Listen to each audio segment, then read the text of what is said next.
안녕하십니까. 공인중개사 포럼 교수 김영재입니다. 오늘도 여러분과 함께 유익한 시간을 갖도록 하겠습니다. 오늘 강의는 66강입니다. 제목도 좀 새로운 것으로 갖고 왔는데요. 오늘은 공인중개사라는 직업의 허와 실 5가지에 대해서 토의해 보도록 하겠습니다. 공인중개사 자격증자는 50만 시대에 접어들었습니다. 약 3분의 1 자격증자들이 현재 개업 소속 공인중개사로서 일하고 있습니다. 갈수록 어려워지는 시험에 대박을 꿈꾸는 공인중개사 수험생들이 늘어나고 있습니다. 실제로 공인중개사라는 직업은 대박을 만들어내는 직업일까요? 동영상에서는 공인중개사의 현실을 파악하기 위해서 공인중개사라는 직업의 허와 실 5가지를 논해보도록 하겠습니다. 잠시 후에 뵙겠습니다. 감사합니다.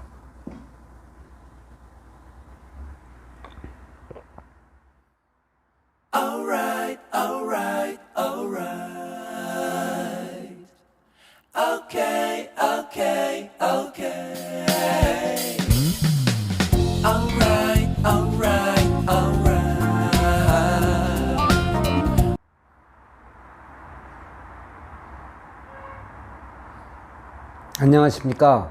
조금 전 소개한 공인중개사 포럼 교수 김영재입니다. 오늘 조금 전 말씀드린 대로 공인중개사라는 직업의 허와 실 5가지를 집중적으로 살펴보기로 하겠습니다. 공인중개사의 허와 실 5가지는 먼저 허를 이야기하고 실제를 얘기하겠습니다. 첫 번째는 공인중개사라는 직업이 평생 직업이고 평생 직장이라는 점을 강조합니다. 물론 잘 운영하고 또 계약을 잘 만들어낸다면 공인중개사라는 직업은 평생 직업이면 틀림이 없습니다. 그러나 연령대가 높아질수록 계약을 위한 적극적인 활동을 덜 하게 되고 또 게으른 성격이나 남들에 대한 배려가 좀 부족한 그런 공인중개사들은 수입을 만들어내기가 힘듭니다. 이러한 요건이 개선되지 않으면 공인중개사라는 직업을 계속할 수가 없습니다. 그렇기 때문에 평생 직업이다, 평생 직장이다 하는 것은 열심히 계약을 만들어내고 열심히 활동하는 사람들의 몫인 것입니다. 그렇다면 반대로 열심히 계약을 만들어내지 않고 또 열심히 활동하지 않고 그냥 무사한일주의로 있는 사람들은 평생 직업이나 평생 직장이 될 수 없는 것입니다. 두 번째로 중개업 직업은 장벽이 없다. 과거의 직업이 어떻든 간에 남녀가 어떻든 간에 그리고 연령대가 어떻든 간에 장벽이 없는 직업이다라고 알려져 있습니다. 그러나 영업을 실제에서 중개업을 해보면 영업을 안 해본 사람은 상당히 불리한 것 같습니다. 고객의 심리를 파악하고 계약을 클로징하는 기술에 현격한 차이가 납니다. 그리고 영업을 안 뛰어본 사람은 동료 중개사 간의 협조 체제가 부족합니다. 그래서 과거의 직업군이 제약을 받는데요. 예를 들어서 사무직이나 공무직이나 또 가정주부로 계셨던 분들은 현격하게 그 능력이 저하되는 것은 사실입니다. 그래서 대인관계의 애로를 많이 느끼게 되고 그리고 그러한 것이 실적으로 나타나지 않기 때문에 계약을 못 만들어내서 결국은 폐업이나 이직을 하게 되는 것입니다. 물론 공무직이나 사무직이나 가정주부로 있던 분들이 자기 자신의 소질을 개발해서 영업직 뛴 사람보다 훨씬 잘할 수도 있습니다. 그러나 기본적으로 영업력이 약한 사람은 공인중개사로서 직업을 추진해 나가기가 상당히 애로가 있는 듯이 보입니다. 그러므로 중개업 진입장벽이 없다는 것은 실제로 아닙니다. 세 번째로 부동산 분야별로 선택의 폭이 넓고 고소득 창출이 가능하다라는 것입니다. 분야가 굉장히 많습니다. 뭐 주택 분야면은 아파트, 오피스텔, 주택, 일반 주택을 말하겠죠.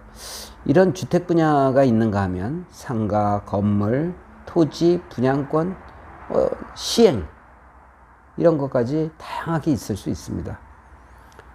그런데 실제로 분야별로 선택의 폭이 넓을까요? 그렇지 않습니다. 대부분 아파트나 주택이나 오피스텔에 몰려 있고 특히 여성들은 그쪽 분야에 많이 쏠림 현상이 심합니다. 그리고 상가, 건물, 토지, 분양권 이런 것들은 조금 더 전문성을 요구합니다.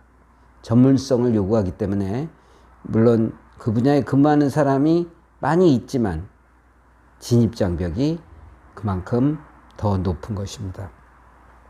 그러므로 중개 분야별로 쏠림 현상이 심하기 때문에 쏠림 현상이 주거용 쪽으로는 심하고 그렇지 않은 쪽은 좀 덜하지만 전문성이 필요한 그런 상황입니다. 그 다음에 고소득 창출이 가능하다 하는 부분인데요. 우리가 고가의 토지나 고가의 건물이나 고가의 아파트 같은 것들을 취급하는 그런 고소득 중개사는 수입이 급증할 수 있지만 그렇지 않은 중저가 위주로 부동산을 중개하는 사람들은 수입이 한정될 수밖에 없습니다. 그러므로 일반적으로 말하는 고소득이 창출이 가능하다라는 명제는 다소 잘못된 것입니다. 네 번째로 공인중개사의 활동 범위가 넓어서 전국적 또는 해외 부동산 중개가 가능하다라는 것입니다. 공인중개사 사무소가 위치한 주변의 물건들을 다루는 것이 원칙입니다. 그러나 우리 공인중개사라는 직업은 전국구죠. 또 해외도 할 수 있습니다. 그러나 전국적으로 중개하시는 분들은 제가 볼 때는 한 20% 내외입니다. 주로 자기 업소를 중심으로 중개업을 하고 있죠. 더구나 해외에 중개업을 투자하거나 또 중개하는 것은 그리 흔한 일은 아닙니다. 그 나라 사정을 잘 알아야 되고 또 언어 장벽도 있기 때문에 대부분 보면 자기 중개업소에 중개를 하는 실정입니다. 활동 범위를 넓히려면 물론 전국구로 하는 것이 가장 바람직합니다. 활동 범위를 넓히려면 체력이 뒷받침돼야 되고 그러한 의지가 뚜렷이 있는 중개사만 그러한 수입을 만들어낼 수 있겠습니다. 그런 중개사들은 고소득을 만들어내는데 전혀 문제가 없습니다. 마지막으로 다섯 번째는 소자본으로 창업이 가능하고 실제 부동산 투자에 대한 기회가 주어진다는 것입니다. 소자본으로 창업이 가능하다 하는 것은 틀림없이 맞는 말입니다.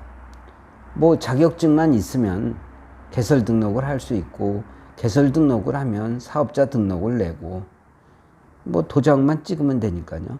그러나 예를 들어서 생각해 보시죠. 주택가 후면에 있는 500에 30짜리 중개업소가 할 수 있는 거는 뻔합니다. 전월세 위주로 할 수밖에 없죠. 뭐 고액의 물건, 고가의 부동산을 취급하기라는 건 실제로 힘듭니다. 왜냐하면 그러한 손님이 오질 않기 때문이죠.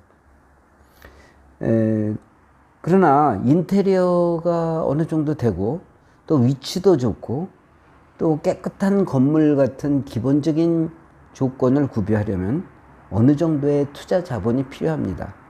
월세나 권리금, 보증금. 최소한 5천에서 1억 이상은 들게 됩니다.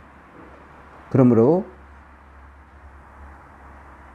결코 소자본으로 창업한다는 것이 쉬운 건 아닙니다. 다음으로 실제 부동산 투자에 대한 기회가 주어지냐 하는 것입니다. 물론 중개업을 하다 보면 싼 물건, 좋은 물건이 나오면은 내 명의로만 못 사지, 뭐 가족 명의로 자금 출처만 분명하다면 살 수 있습니다. 그러나 그러한 그 여건이 충족돼야 됩니다. 여윳돈이 있거나 아니면 대출을 일으키는 탁월한 능력이 있어야 됩니다. 그러한 능력이 없고 여윳돈이 없고 한다면은 투자의 기회가 있어도 투자를 하기 힘듭니다. 이와 같이 5가지 허와실은 실제에 있어서 우리가 생각한 것보다 중개업은 극복해 나가야 될 과제가 많다는 것입니다. 첫 번째, 다시 한번 정리해서 말씀드리면 평생 직업, 평생 직장으로 삼을 수 있는 직업군이지만 우리가 열심히 뛰어야 되고 차별화하기 위해서 노력해야 되고 수입을 만들어내지 않으면 평생 직업, 평생 직장이 될 수 없습니다. 중개업 진입 장벽이 낮다고는 하지만은 연령별로 능력이 다르고 또 과거의 직업군의 능력에 따라서 계약을 만들어낸 효율성이 떨어지기도 하고 올라가기 때문에 우리는 장벽이 없다고 말할 수는 없습니다. 그리고 분야별로 선택의 폭이 넓다고 하지만 주로 주거용에 치우쳐 있는 공인중개사의 경쟁률이 높고 또 전문성을 확보해야 되는 부분에 대해서는 전문성이 없어서 수입을 만들어내기가 힘든 것이 사실입니다. 물론 전문적인 능력을 키우기 위한 노력을 한다면 별개의 문제겠지만 그렇지 않은 사람들은 바로 분야별로 선택의 폭이 넓다고 할 수는 없는 것입니다. 그리고 공인중개사의 중개활동 범위가 넓다고는 하지만 본인이 열심히 체력적으로 뛰어야 되고 체력이 뒷받침이 되고 의지가 뚜렷해야 되고 본인이 뛰어다니면서 수입을 만들어내겠다는 그런 능력을 발휘를 해야 됩니다. 그리고 소자본으로 창업이 가능하다고 하지만 어느 정도 돈이 필요한 것이 틀림없는 중개업의 기본 조건이고 그러한 조건이 충족이 안 되는 사람은 소속 공인중개사로 일하다가 수입을 만들어서 창업하는 수밖에 없습니다. 그리고 실제 부동산 투자를 하는 기회가 주어지는 것도 여윳돈이나 대출이 원만해야 되기 때문에 그런 것을 못하는 중개사들은 투자의 기회가 있어도 그저 바라볼 뿐입니다. 이와 같이 공인중개사는 라는 직업, 겉으로는 화려해 보이지만 내용적으로는 다른 자영업이나 다름없이 노력을 많이 해야 되고 또 자신이 전문성을 확보해야 되고 또 의지가 있어야 합니다. 이러한 모든 것이 구비돼서 하나의 종합예술을 만드는 것이 공인중개사라는 직업이기 때문에 여러분들이 가볍게 공인중개사라는 직업은 자격증만 따면 모든 것이 해결된다는 그런 허상은 갖지 않으시길 바랍니다. 오늘은 공인중개사라는 직업의 허와실 5가지에 대해서 66강으로 여러분을 모셨습니다. 다음에는 더 좋은 제목으로 여러분들과 토의를 해보기로 하겠습니다. 처음부터 끝까지 집중해서 강의를 들어주신 여러분들께 감사드립니다. 다음 강의를 또 기대해 봅니다. 건강한 모습으로 하루하루를 살아가시고 하시는 일마다 성공하시기 바랍니다. 수고하셨습니다. 감사합니다.